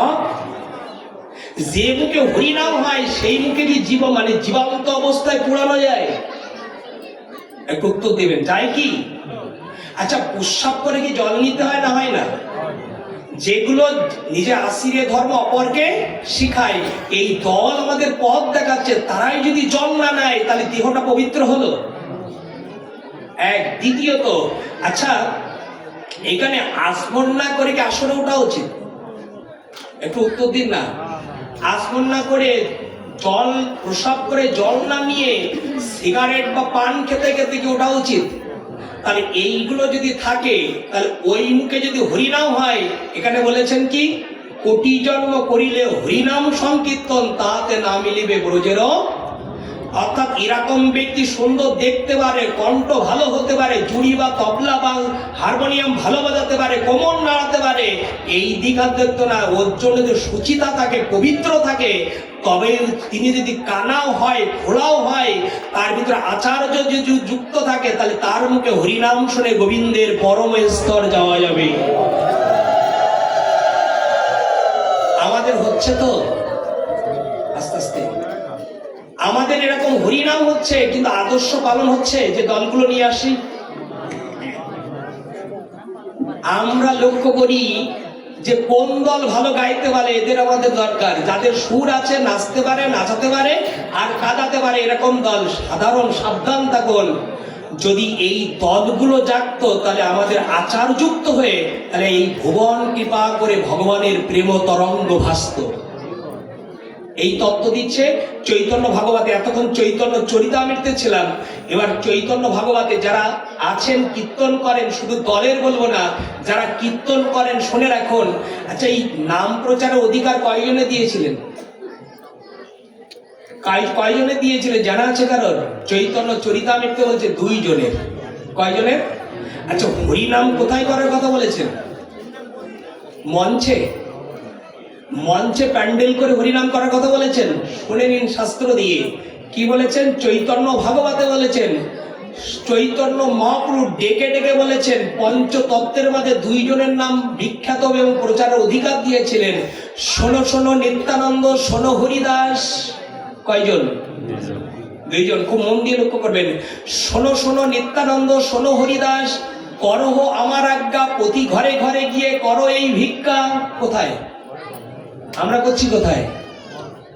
ভালো করে লক্ষ্য করবেন, পয়ারগুলোকে ঠিক করে নিন। শোনো শোনো নিত্যানন্দ, শোনো হরিদাস, করো আমার আজ্ঞা, প্রতি ঘরে ঘরে গিয়ে করো এই ভিক্ষা। ভজ কৃষ্ণ, কহ কৃষ্ণ, কর কৃষ্ণ শিক্ষা, ইহা বই বলাইবে না এবং বলিবে না। এই হরিনাম করা 2 জনের অধিকার দিলেন। কারণ কি জানেন? নিত্যানন্দ, যারা নিত্য আনন্দ করতে পারে, এরাই যদি মুখে হরিনাম করে তাহলে জগতের জীব কৃপা করে গোবিন্দের পরমানন্দে পাবে। নিত্যানন্দ তত্ত্ব একটু লক্ষ্য করবেন। নিত্যানন্দ, শঙ্কর্ষণ তত্ত্ব, বলরাম তত্ত্ব চৈতন্য মহাপ্রভু কাকে অধিকার দিলেন? আর কাকে দিলেন? আর দিলেন হরিদাসকে। হরিদাসকে স্বয়ং ব্রহ্মা, নামাচার্য হরিদাস। এই 2 জনের দিলেন নাম প্রচার। এই 2 জনের নামে এই বঙ্গনায় পৃথিবীতে প্রচার হলো। আজ আমরা ঘরে ঘরে দল হচ্ছে, কিন্তু আমাদের নাম শুনে, আমাদের মুখের নাম শুনে আমাদের জগৎ জীব জাগ্রত প্রকৃত হতে পারছে। তার একটাই কারণ হলো নিত্যানন্দের মতো আদর্শ আর হরিদাসের মতো আমাদের মধ্যে আদর্শ যদি থাকতো তাহলে এই জগতে আরো ভেসে যেত। এই জন্য অনুভব করব, গোবিন্দ যে দলগুলো আপনাদের সংগঠিত, যে কটা দল আপনারা নিয়ে আসছেন, এদের পূর্বজন্মের স্বীকৃতি ছিল। এই জন্য গোবিন্দ তাদের কৃপা করেছে। আমি গোবিন্দের কাছে তাদের হয়ে বলি, গোবিন্দ এদের মতি বা জ্ঞান ফিরে দাও। পৃথিবীর বুকে যারা কীর্তনীয় আছে তাদের ভিতরে আচার দাও, বিচার দাও, সভ্যতা দাও, শাস্ত্র দাও, সুকণ্ঠ দাও। তারা যেন নিত্যানন্দ হরিদাসের মতো এরকম ভাবে গোবিন্দের সেবায় এগিয়ে যেতে পারে। একটা তত্ত্বের মতো ছিলাম। আসুন, নাম যদি করতে হয় তার আগে একটু পরিভাষায় বলবো। একটু আসমন করতে বেশি দেরি হয় কি? একটু বলুন না। একটু আসমন করবেন যে দলগুলো আছেন। দ্বিতীয় কথা বলি, প্রস্রাব করে জল নিন, এটা দেহ শুদ্ধি হয়, বিজ্ঞান তত্ত্ব বলেছেন। আর একটি স্তর করবেন, পান খেতে খেতে এবং বিড়ির পাছা পরিত্যাগ করে যেন কৃপা করে মঞ্চের এই স্থানে না প্রবেশ করি। কারণ আপনি এই মঞ্চে যখন থাকবেন, আপনি দেহ হতে পারে কিন্তু আপনি সাধারণ না। কোন জন্মে যদি আপনার পবিত্র স্বীকৃতি না থাকতো তাহলে এখানে তুমি 10-এর 1 জন হতে পারতে না। এখানে আরেকটা তত্ত্ব বলি, এই কথাগুলি ক্রোধ নিয়ে আসবেন না। এই হরিনামে তা কেন কাজ হচ্ছে না, তার একটা স্তর আর একটা ধারণ করছে। আচ্ছা, দলগুলো কয় ঘন্টা অন্তর কাজ করে? পাল্টায় কয় ঘন্টা? 2 ঘন্টা। এই 2 ঘন্টা বা 2.5 ঘন্টা পরে ওর এখনো মৃদঙ্গ কাঁদে, নামিয়ে দেওয়া হলো, কিন্তু 2-10 মিনিট যদি একটু দেরি হয়ে যায়, অনেক ব্যক্তি আর মঞ্চ থেকে নেমে যায়, তোমার কীর্তন। আচ্ছা, তোমার যদি এত ক্রোধ হয় তাহলে তুমি নাম প্রচারে আসবে কি করে? এটা ব্যবসার জন্য কি নাম প্রচার? টাকার জন্য কি নাম প্রচার? না এটা চৈতন্য মহাপ্রভু আদর্শ নিয়ে প্রচার? কোনটা হবে? আদর্শ নিয়ে প্রচার। এই গৌর মহাপ্রভু যদি দীনতার অবতার হয়ে থাকে, সেই অবতারের অনুভূতির স্তরে এই জায়গায় কীর্তনীয় বা পাঠক বর্গ তাদের ভিতরে দীনতা থাকতে 2-10 মিনিট তো তুমি এমনি কাটাও, একটু থাকলেই বাবা কি হয়। শান্ত দীনতার প্রতিমূর্তি আমাদের সবার ভিতরে নিয়ে আসতে হবে। এখানে আমরা দাঁড়িয়েছি, বসেছি, যদি 10 মিনিট কেউ বলে যে রন্ধনের দেরি আছে, আধা ঘন্টা পাঠ করতে হবে, আমি যদি নেমে যাই আমি করতে পারবো না, মনে করবেন আমার ভিতরে নিরামিষ খেলে কি হবে, আমার ভিতরে প্রসাদ ভুজি হলে কি হবে, আমি ষড়রিপুকে এখনো দমন করতে পারিনি। নিরামিষ বা প্রসাদ খায় ষড়রিপ দর্শনকে কন্ট্রোল বা সংযম করার জন্য, সেটা যদি সংযম না হয় তাহলে তুমি এগিয়ে যেতে অনুভব করবেন, একজন ব্যক্তি প্রসাদ ভুজি না আর একজন প্রসাদ ভুজি, এরকম ব্যক্তিকে যদি তিরস্কার করে তার পাশে বসে সেবা পাওয়া যাবে না, তার সঙ্গে আলিঙ্গন করা যাবে না, তাহলে মনে করবেন এখনো আপনি সেই পর্যায়ে যেতে। আপনি একজন প্রসাদ ভুজি, হ্যাঁ, লোহা পরশপতরের পরশে যদি লোহা সোনা হয়ে যেতে পারে, তাহলে আপনি প্রসাদ ভুজি আর নিরামিষ ভুজি হয়েছেন একটাই কারণে, জগৎ জীবকে উদ্ধার করার জন্য। তাই যদি হয়, নিত্যানন্দ হরিদাস যদি মাতালকে আলিঙ্গন দিতে পারে, এই বেবিচারীকে আলিঙ্গন দিতে পারে, তাহলে আমরা কেন কৃপা করে জগতের জন্য এগিয়ে যেতে পারবো না? একটু ভাববেন, আমরা এই জায়গায় আসতে পারিনি বিদায় সাধারণ মানুষ আমাদের আসতে। আজকে এই তত্ত্বগুলো আমি শাস্ত্র দিয়ে বলছি, এখানে যদি এক বেশ্যাকে আশ্রয় দিতে পারে, আচ্ছা কারোর বাড়ি কেউ হরিনাম করতে বেশ্যা বাড়ি যাবে? একটু বলুন না, এই তত্ত্বগুলো নেই আসা, বেশ্যা বাড়ি কেউ নাম করতে যাবে? বেশ্যা বাড়ি নাম করতে যাবে না, পূর্ণ পবিত্র যারা আছে। কিন্তু এখানেই তত্ত্বটা দিয়ে দেখুন, বারবনিতা যিনি দেহ বিকিনি, দেহ পুজিবিনী বেশ্যা, সেই লৌহ হীরা গেলেন যার ধ্যান ভঙ্গ করার জন্য, তিনি বসে নাম শ্রবণ করতে বলেননি তুমি এলে আমি এখানে থাকবো। বলেছিল যে তুমি যদি এখানে থাকো তাহলে আমি থাকবো না, হরিদাস বলেছিল। তিনি বলেছিলেন আমি তোমার মনের বাসনা পূর্ণ করব, কিন্তু আমার নাম সংজ্ঞা শেষ না হওয়া পর্যন্ত তুমি শ্রবণ করো। হরিদাস যদি আশ্রয় দিতে পারে, তাহলে আপনি যত বড় স্তব হতে কেন, যদি বৈষ্ণব তন্ত্রে আপনি আসতে চান, বৈষ্ণবের ধারা যদি বজায় রাখতে চান, তাহলে যদি পাপীও হয়, বেশ্যা হয়, তাকেও তুমি আপন করে নিয়ে হরিনাম শুনিয়ে দাও, একদিন না একদিন গোবিন্দের তিনি চরণ পাবেই পাবে। মান অভিমান অক্রধাপা রামানন্দ নিত্যানন্দ রায়, মান অভিমান সৈন্য নিতাই নগর। আচ্ছা, অক্রধাপা মানে ক্রোধ পরিত্যাগ করে তারা যদি এই পথে যেতে পারে, তাহলে আপনি আমি কেন পারবো না? একটু হৃদয়ে নেবেন, অনুভূতিতে নেবেন। আমি শাস্ত্রের যারা আঘাত করছি, আঘাত কারোর ভিতরে লাগছে, আঘাতটা নেবেন না, সরল ভাবে নেব আমরা। এই হরিদাস যদি এই ব্যক্তিকে কাছে নিয়ে তাকে হরিনাম নেলা বানিয়ে, বৈষ্ণবী বানিয়ে, যদি আজও বেনাপোল আশ্রমে তাকে রেখে দিয়ে পথ দেখাতে পারে, আপনি আমি যারা এই পথে চলছে সাধারণ মানুষকে যদি এর 100 ভাগের 1 গুণ শ্রদ্ধা করি, তাহলে জগৎ জীব আরো কাছে এসে ভগবানের পথে এগিয়ে যাবে। আমরা এই তত্ত্ব অনুভব করছি। এই তত্ত্ব দেখুন, এখানে হরিনাম, এখনো মৃদঙ্গটা কাঁধে, পোশাকটা পরা। আচ্ছা, উনি বাড়ি যে আশ্রমে দিয়েছে সেই আশ্রম পর্যন্ত যাবে। এরপরে যে মুখে নাম হলো, যে চোখে কাঁদালো, হাসালো, প্রেমা তরঙ্গে নাচালো, তিনি কৃপা করে, উনি এখন আশ্রম বা স্তর পর্যন্ত যায়নি, পোশাক খুলিনি, মৃদঙ্গ খুলিনি, চায়ের দোকানে বসে যায় ওই পোশাকে। দেখেন না, আছে কিনা? আচ্ছা, এই পোশাকে যদি চায়ের দোকানে বসে, উনি নিজের মুখে একটা বিড়ি টানে ওখানে বসে, তার মুখে নাম শ্রবণ করে জগতের শিক্ষা পাবে তো? বলুন না, পাবে কি? নিজে আশ্রিয়ে ধর্ম অপরকে শেখায়।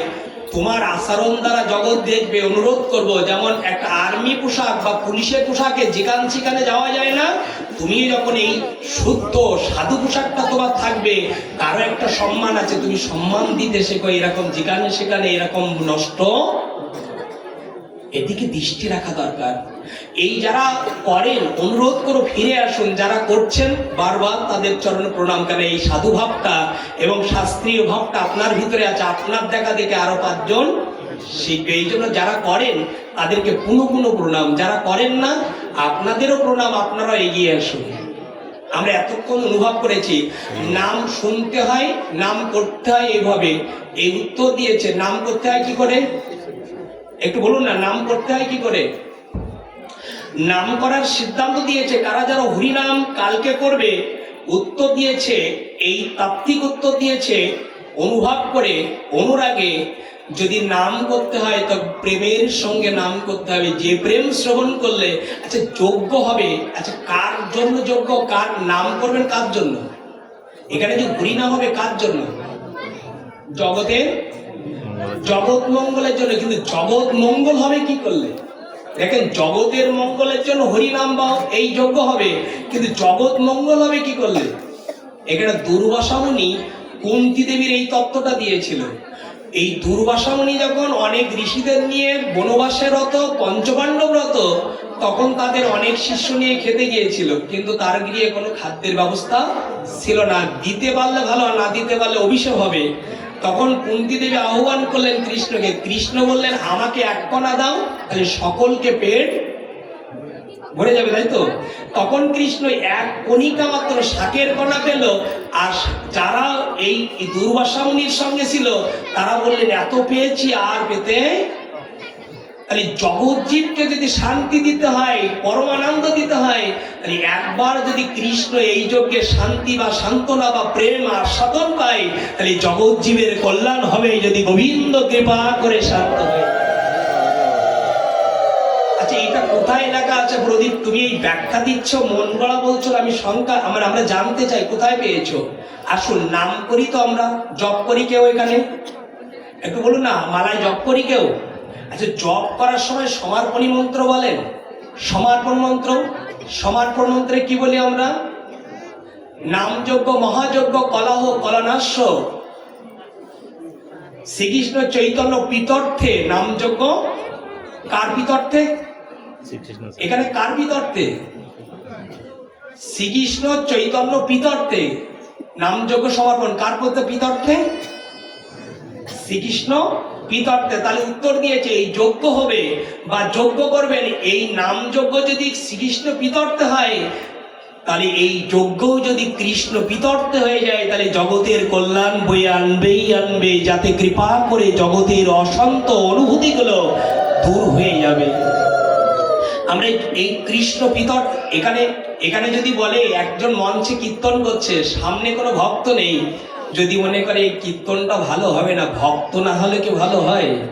আচ্ছা, ভক্তদের নাম শোনাবেন। গোবিন্দ বলেছেন, যেখানে প্যান্ডেল হয়, অধিবাসে সংলগ্ন হয়, কেউ না গেলেও আমি গিয়ে এবং আমার পার্শ্বদ ভক্ত গিয়ে কৃপা করে দাঁড়িয়ে শ্রবণ করার জন্য কৃপা করে দাঁড়িয়ে পড়ি, তাদের মুখে আমি নাম শ্রবণ করতে যাব। একেবারে শেষ লগ্নে আমরা প্রবেশ করছি। এরপরে এভাবেই যদি আমরা নাম করতে পারি। দ্বিতীয়ত, নাম শ্রবণ করতে হয় কি করে? নাম করার কথা বলেছি, শ্রবণ করতে হয় কি করে? আমরা যারা শ্রবণ করতে আসবো, কাল হরিনাম শ্রবণ করতে আসবো, তো একটু উত্তর দিন তো। আচ্ছা, শ্রবণ করতে আসতে হয় কি করে?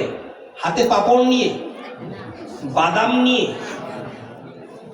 আজকের অবহেলিত এতক্ষণ যোগ্য বা এই যে পাঠক, এই পাঠক যদি এরকম আচরণ করে, তবে এই পাঠকও ঠিক না। একটু লক্ষ্য করবেন, এখানে যারা কীর্তন করবেন আর যারা শ্রবণ করবেন, এই শ্রবণের একটা ধারা আছে। যদি ধারায় আপনি না আসতে পারেন, যেটা নিতে এসেছেন, তারা বিয়োগ হবে, যোগ হবে। বিয়োগ হবে, যোগ হবে না কেন? নাম শ্রবণের 10টা নাম অপরাধ আছে। কয়টা? খুব মন দিয়ে শুনে রাখুন, কারণ আমার 9 মিনিট সময়। এই উত্তর দিয়েছে, এই হরিনামের 10টা শ্রবণ করতে আসলে বা কীর্তন করতে আসলে 10টা নাম অপরাধ আছে। এই নাম অপরাধের মধ্যে একটা অপরাধ হলো অশ্রদ্ধায় নাম শ্রবণ। কি বলেছে? অশ্রদ্ধায় নাম শ্রবণ করা। তাহলে যদি হাতে পাপড় থাকে আর যদি বাদাম থাকে, নামের প্রতি শ্রদ্ধা আসবে না পাপড়ের পরে আসবে?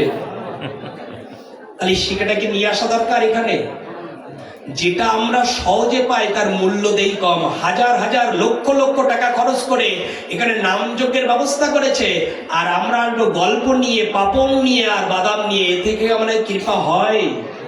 কি বলেছি? এই ব্যাখ্যাটা নিয়ে এসেছি একটাই কারণে, যে কোটি জন্ম করিলে শ্রবণ ও কীর্তন তাহাতে না পায় ব্রজেরও। এরকম ভাবে শ্রবণ করলে আর এরকম শাস্ত্রের বাহিরে যদি কীর্তন করি, এরকম কোটি জন্ম করলে আমরা এগিয়ে যেতে। খুব মন দিয়ে কিভাবে করতে হবে প্রদীপ, এই তত্ত্ব কথাটা অনুভব করে নিন চৈতন্য চরিতামৃতের কাছ থেকে। চৈতন্য চরিতামৃতে বলছেন, তৃণ হইতে, পূর্বে বলিয়েছি পয়েরটা, তৃণ হইতে নিচে হইয়া সদা লইবে নাম। নাম কি করে নিতে হয়? তৃণ হইতে, অর্থাৎ ঘাসের পরে পা দিলে যেমন ও কোনো কিছু বলে না, তুমি এখানে বসবে, তোমার কেউ আঘাত করলো কি বড় কথা বললো, পাশে কেউ কথা বললো কি কথা বললো না, এই দিকে ধ্যান না দিয়ে যারা কীর্তন করছে, ওই কীর্তন শ্রবণ করতে করতে যদি তোমার চোখে জল এসে যায়, তখন মনে করতে হবে গোবিন্দ তোমার কৃপা করেছে। এই হলো শ্রবণ করার স্তর। অনুরোধ করে যাবো, এখানে যারা কালকে থেকে আসবেন, পাপড় নিয়ে আসবেন না, বাদাম নিয়ে আসবেন না, গল্প নিয়ে আসবেন না। গল্প পাপড় যদি নিয়ে আসতে হয়, তবে এই মঞ্চের বাইরে গল্প করে আসুন, পাপড় খেয়ে আসুন, বাদাম খেয়ে আসুন, কিন্তু এখানে আসলে নাম আস্বাদন করতে হবে। কিন্তু এই কথা এখন কতবার বলবো, কতবার বলেও এই কথাগুলো পথে আসবে না। আসবে মানুষ কখন জানো? যেদিন আর সময় সর্বশেষ আলোচনা কখন যেন, সেটা এই যজ্ঞের অনুভব তো আমরা বুঝবো না। কোন দিন বুঝবো জানো? এই তত্ত্ব বলেই পাট্টা বিশ্রাম। সেটা হলো চৈতন্য চরিতামৃতে যে কথা বলেছি, কৃষ্ণের চরণে জল আর তুলসী দেয় যেই জল, তারি ঋণ শুধিতে আমি করিও চিন্তন। অর্থাৎ ভাগবত পাঠে, হরিনাম সংকীর্তনে যারা দুপোটা নয়ন জল দিয়ে শ্রবণ করতে পারে, গোবিন্দ বলেছে আমি তার কাছে ঋণী হয়ে যাই, আমি ঋণী হয়ে যাই। যদি পারেন, ভাই ঠকিয়ে কেঁদেছেন, ব্যবসা হারিয়ে কেঁদেছেন, মা হারিয়ে গিয়ে কেঁদেছেন, এই মুহূর্তে আমার গোবিন্দকে হারিয়ে গেছে, যদি এক ফোঁটা নয়ন জল দিয়ে যদি সেবা দিতে পারেন, গোবিন্দ বলেছে সবাই ভুলে গেল আমি তোমাকে। কিন্তু অনেক জায়গায় পাঠে গেছি, শ্রবণ করতে গেছি, কই আমার চোখে তো জল এলো না। পাথর ঝাড়খণ্ডে কেঁদে গেল, কিন্তু আমার পোড়া চোখ তো আজও এক ফোঁটা নয়ন জল এলো না।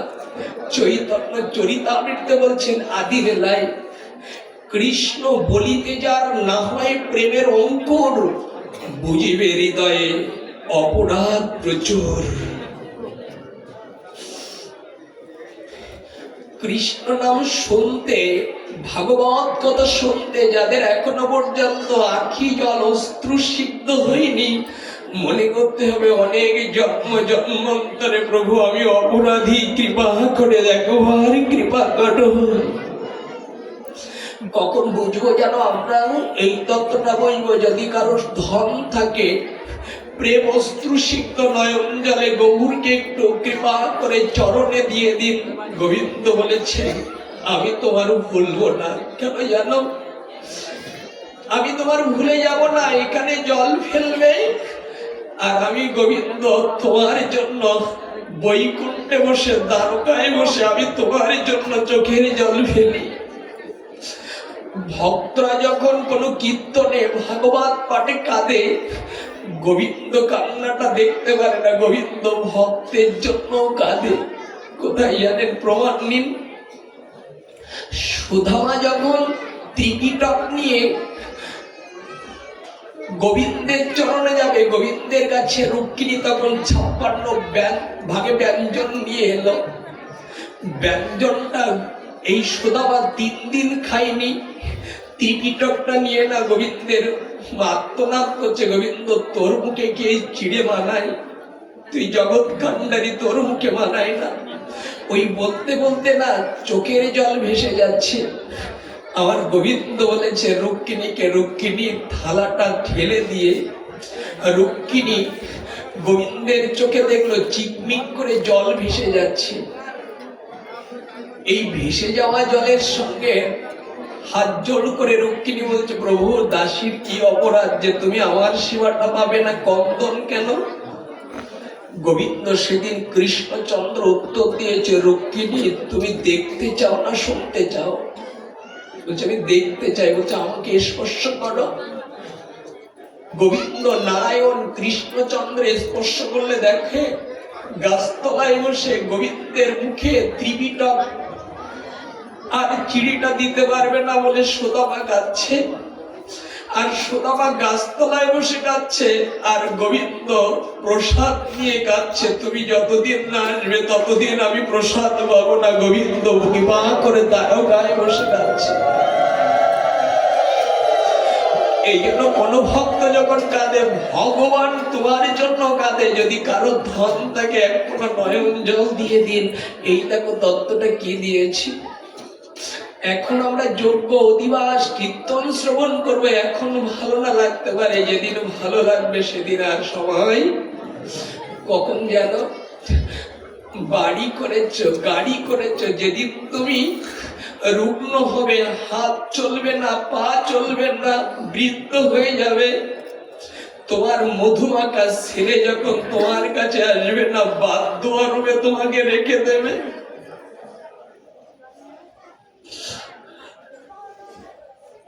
তোমার পাশে মলমূত্রের গন্ধে আর কেউ যাবে না, তখন বেশি বেশি মনে করবে গোবিন্দ, ছেলে মেয়ে স্ত্রী পুত্রের জন্য যতটা সময় দিয়েছি, আমি যদি এইটুকু সময় তোমার মন্দিরে গিয়ে দাঁড়াতাম, তবে তুমি আমাকে ভুলে যেত না। বড় ভুল করেছি আমি,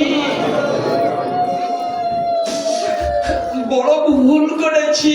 যাদের পিছনে সময় দিয়েছি তারা ভুলে গেছে, কিন্তু তোমার চরণে সময় দিলে তুমি আমাকে ভুলে।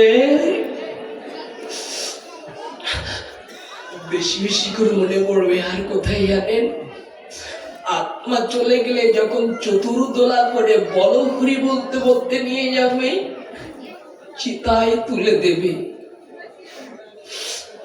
পুড়ে এক মিনিট ছাই হয়ে যাবে, অহংকার হিংসা গুলো পুড়ে যাবে। নিজের সন্তান যাকে দুধ কলা দিয়ে বড় করেছ, সবার সামনে কলসি দেবে শ্মশান ঘাটে। ওই সন্তান না কলসি, কলসিটা কে ফাটায়?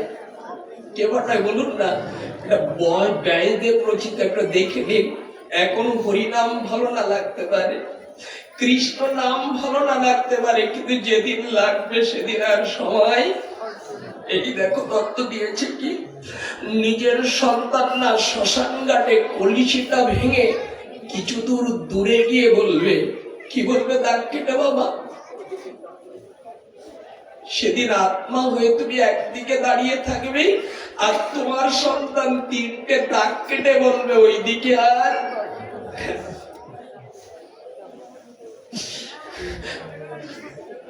সেদিন বলবে ওইদিকে তাকার নেই। গোবিন্দের তৃতীয় জন হয়ে বলবে, যাদের সম্পদ দিলে, বাড়ি করে দিলে, গাড়ি করে দিলে, সেই ব্যক্তি বলছে ওইদিকে তাকাবে না। এখন তোমার জন্য কে তাকাবে? কে তাকাবে? কিন্তু যারা আবার গৌর বলতে পারে, কৃষ্ণ বলতে পারে, নয়ন জলে ভাসাতে পারে, তোমার ছেলে চলে গেলেও আমি গোবিন্দ চলে যাব না, যদি কেউ গৌর বলে কাঁদতে পারে, গোবিন্দ বলে কাঁদতে পারে।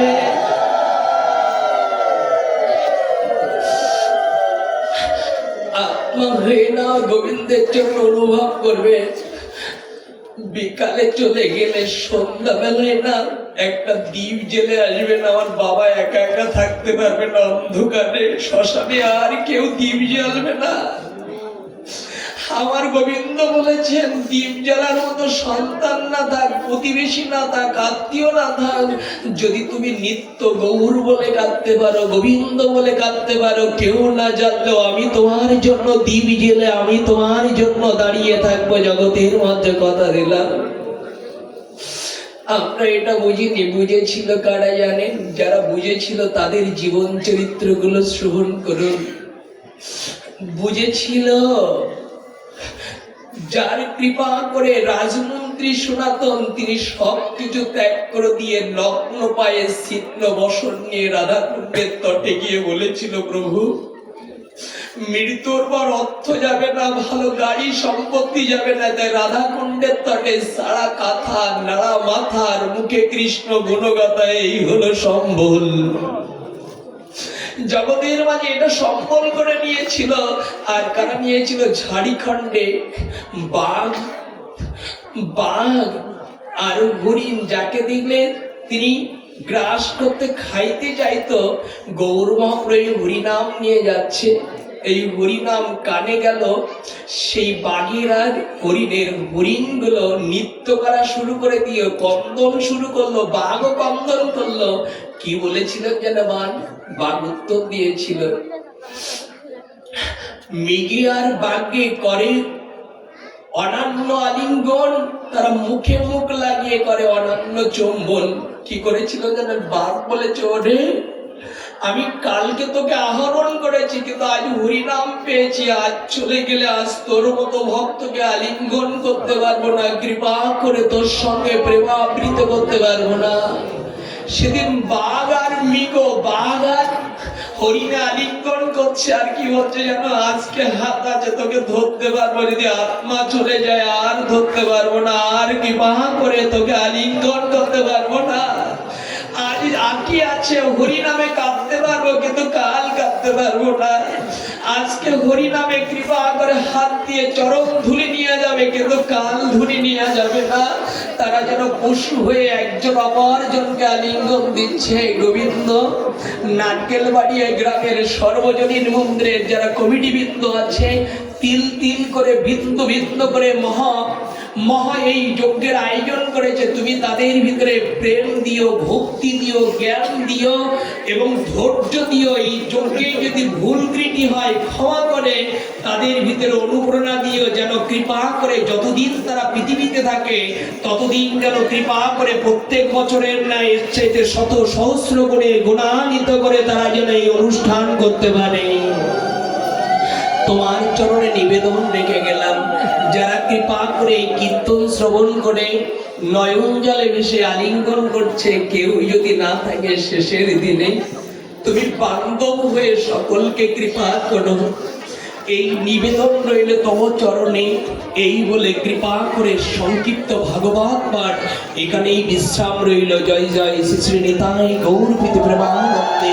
হরি হরি বল। রাধা কৃষ্ণের বিতমর্তে হরি হরি বল। নিখিল ব্রহ্মাণ্ডের কল্যাণ তত্ত্বে হরি হরি বল। জগতের কল্যাণ হোক। আজ এই নারকেল বাড়ি কেন্দ্র মন্দিরের রাধা গোবিন্দ মন্দিরের কল্যাণ হোক। আজকে আমাদের কৃপা করে চেয়ারম্যান পদে যিনি অবস্থানরত তিনি অসুস্থ, কৃপা করে তার জন্য একটু আশীর্বাদ করবেন, তিনি যেন সুস্থ হয়ে জগতের জন্য কৃপা করে সেবা করতে পারে। যিনি এই গুরু মহারাজ প্রত্যেক বছরের ন্যায় পদার্পণ করেন, তিনি আসতে পারেননি, সেই গুরু মহাত্মা কৃপা করে একটু অসুস্থের ন্যায় অবস্থান করছে, আপনারা তার জন্য একটু আশীর্বাদ করবেন। জয় শ্রী।